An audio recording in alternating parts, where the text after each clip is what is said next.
मी तुम्हाला पत्रकार मित्र म्हणून अतिशय हात जोडून सांगतो, मी विकासाचं काम करणारा माणूस आहे.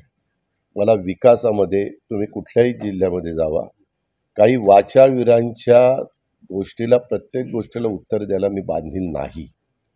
राज्याचं हित कशात आहे त्याच्यामध्ये मला कोणी सांगितलं नव्हतं त्या ठिकाणी हे करा ते करा. मी ह्या शहरामध्ये काही वर्ष घालवलेली आहेत. कॉलेज मी ह्या शहरामध्ये झालेलं आहे.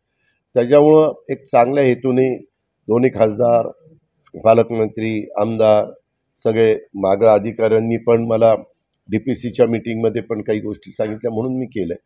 माझं काय म्हणणं आहे की ज्याला त्याला संधी मिळते त्यावेळेस आपण विकासाचं बोलूया ना.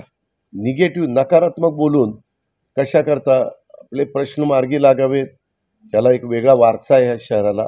त्यामुळं मी सांगितलेल्या बाबतीमध्ये किंवा आम्ही काम करताना कुठं आम्ही कमी पडलेलो असेल तर त्याच्याबद्दल कोणी बोट ठेवलेलं असेल तर त्याचं उत्तर देणं हे मी माझी जबाबदारी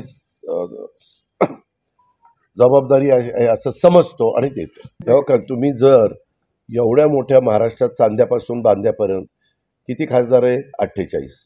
राज्यसभेचे किती आहेत? 1/3. त्याच्यानंतर तुमचे आमदार किती आहेत? 288. आता हे प्रत्येकाची नावं घेऊन हे असं म्हणला तसं म्हणला.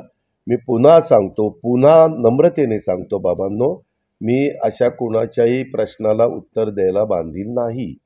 मी आज आल्यानंतर आपल्या कोल्हापूरमध्ये जे काही करता येईल तो करण्याचा अतिशय मनापासून प्रयत्न केलेला आहे आणि त्याच्यातून कसं आपल्याला मदत करता येईल हे माझा प्रयत्न आहे. मला जे काही सांगायचं आहे ते सांगितलेलं आहे. धन्यवाद, आभारी आहे.